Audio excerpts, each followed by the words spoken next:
दोस्तों, अगर प्रधानमंत्री नरेंद्र मोदी की जान की सुरक्षा को लेकर बड़ी तैयारी हो सकती है, बड़ा एक्शन हो सकता है, तो क्या इस देश के लोगों की जान की कोई कीमत नहीं है? आज सबसे पहले मैंने आपको इस खबर के माध्यम से बताया कि इंडियन एक्सप्रेस ने कश्मीर के पहलगाम में हुए आतंकी हमले को लेकर एक बहुत बड़ी खबर छापी है।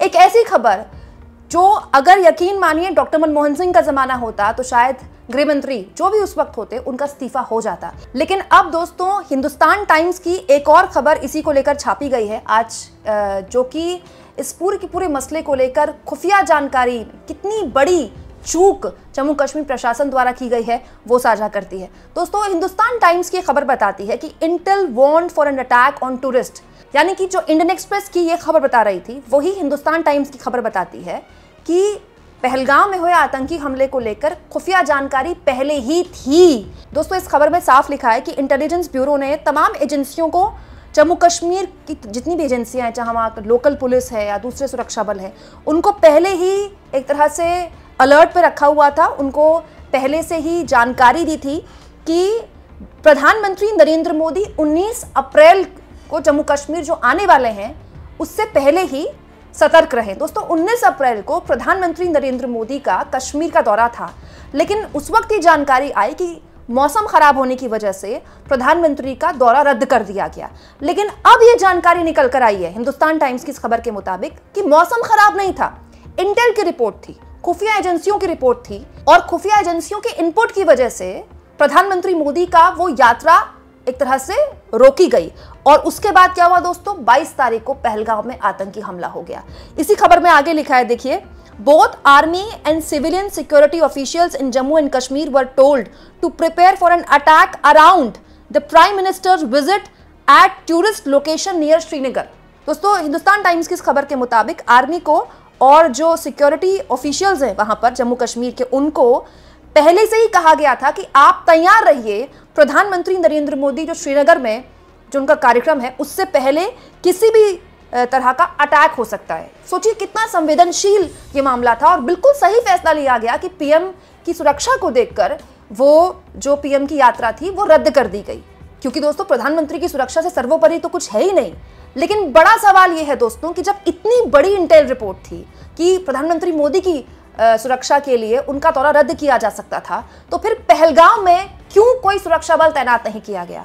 याद रखिए, लगातार जब से आतंकी हमला हुआ सवाल यही उठ रहे हैं कि वहां जहां टूरिस्ट 2 से 4 हजार डेली सीजन के पीक सीजन के टाइम पे जाते हैं, वहां एक भी सुरक्षा बल नहीं था जो आतंकियों की गोली का जवाब देता रहा। जो मदद मिली उनको मदद मिलने में भी 1.5 घंटा लग गया। इसी वजह से कई लोगों की जान इसलिए चली गई क्योंकि उनको वक्त में मदद नहीं मिली और ब्लड लॉस बहुत ज्यादा हो गया, खून बहुत ज्यादा बह गया। दोस्तों, हालांकि इस खबर में यह भी लिखा है कि 4 दिन पहले प्रधानमंत्री को जब आना था तो जो वहाँ का मेट डिपार्टमेंट था, मौसम वैज्ञानिक जितने भी थे, उन्होंने भी कहा था कि मोदी का जो दौरा है वो रद्द करना ही ठीक होगा, क्योंकि प्रधानमंत्री को 3 अलग अलग सेक्टर्स में चॉपर से जाना था। वो काफ़ी रिस्की हो जाता, क्योंकि जो पहाड़ी इलाके होते हैं वहाँ तुरंत मौसम खराब होता है, तो हो सकता है कि मौसम खराब होना भी वजह हो। लेकिन ये खबर साफ तौर पर बताती है दोस्तों कि प्रधानमंत्री के जम्मू कश्मीर दौरे से पहले ही खुफिया एजेंसियों ने अलर्ट कर दिया था लोकल पुलिस को और लोकल सुरक्षा अधिकारियों को कि किसी भी तरह का कोई हमला हो सकता है। दोस्तों, आगे इस खबर में देखिए लिखा है, even after the cancellation security officials didn't lower their guard and readiness. मतलब ये हुआ दोस्तों कि प्रधानमंत्री का जो कार्यक्रम था रद्द हो गया, उसके बावजूद भी जो सिक्योरिटी थी श्रीनगर के आसपास उसको खत्म नहीं किया गया। वो अलर्ट, एक तरह से जितनी भी सुरक्षा अधिकारी थे वो अलर्ट पर ही थे, लेकिन वो अलर्ट सिर्फ श्रीनगर को लेकर था। दोस्तों, इसी से जुड़ी हुई आज मैंने आपको इंडियन एक्सप्रेस की एक खबर बताई, जिसमें मैंने आपको बताया कि इंटेल ने जानकारियां दी थी कि हो सकता है कि कश्मीर में टूरिस्ट को निशाना बनाया जा सके, और इसे लेकर श्रीनगर के जो दूर दराज के होटल्स हैं उनको लेकर गश्ती बढ़ा दी गई थी, क्योंकि सुरक्षा अधिकारियों को लगा कि अगर टूरिस्ट को निशाना बनाया जा सकता है तो हो सकता है कि श्रीनगर में रह रहे टूरिस्ट को निशाना बनाया जा सके। तो इसलिए दोस्तों, डल लेक के आसपास का जो इलाका है जहां बहुत ज़्यादा टूरिस्ट आता है, उस जगह में काफ़ी सुरक्षा बढ़ाई गई। लेकिन हमला कहाँ हो गया? पहलगाम में। दोस्तों देखिए, इसी खबर के आखिर में लिखा है, since it is now known that the terrorists were living in the area and continue to be in the region, the biggest lapse was of local intelligence, the officials said। कि अब ये बात साफ हो गई है कि इलाके में जो आतंकवादी थे वो अचानक से नहीं आए, वो वहाँ रहे हैं। इंडियन एक्सप्रेस की खबर में भी यही बताया गया कि इलाके में बाकायदा वो 1-2 दिन रहे हैं, लोकल भी उनको कई लोगों से वो संपर्क में थे, तभी वो उस घटना को अंजाम दे पाए। तो ये हर लिहाज से एक बड़ा सिक्योरिटी लैप्स है। दोस्तों, इसके अलावा जो दूसरे केंद्रीय सुरक्षा बल हैं वो भी जम्मू कश्मीर में तैनात रहते हैं, लेकिन यहाँ लिखा है कि army officials that HT spoke to on ground said that they were not aware of these inputs. मतलब कि जो आर्मी ऑफिशियल्स हैं उनको पता ही नहीं था कि ऐसा कोई इनपुट भी है। तो क्या आर्मी ऑफिशियल्स को इनपुट नहीं दिया गया? मतलब इनपुट भी हर जगह नहीं दिया गया। ये अपने आप में बड़ी गंभीर स्थिति पैदा करता है कि जम्मू कश्मीर में जो खुफिया इनपुट्स होते हैं वो क्या सारे जितने भी सुरक्षा बल हैं उनके पास नहीं दिए जाते? क्या इसमें कोई लैप्स हुआ? दोस्तों, अब इस मसले को कांग्रेस पार्टी ने एक मुद्दा बना दिया है। सुप्रिया सुनीत ने खबर शेयर करते हुए कहा है, 2 हफ्ते पहले खबर थी कि प्रधानमंत्री नरेंद्र मोदी को 19 अप्रैल की कश्मीर यात्रा मौसम खराब होने के कारण स्थगित हुई।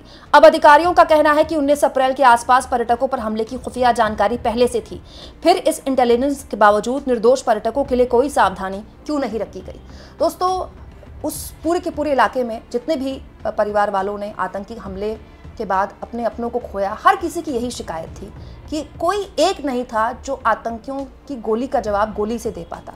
बड़ा सवाल यह है कि इस देश के आम नागरिक की जान की क्या कीमत है। दोस्तों, गृह मंत्री अमित शाह अभी एक कार्यक्रम में बोल रहे थे कि आतंकियों को चुन चुन कर मारा जाएगा। बिल्कुल मारना चाहिए आतंकियों को चुन चुन कर, लेकिन गृह मंत्री ने अब तक आतंकी हमला हो जाने के इतने दिन बाद भी एक प्रेस कॉन्फ्रेंस तक नहीं की है।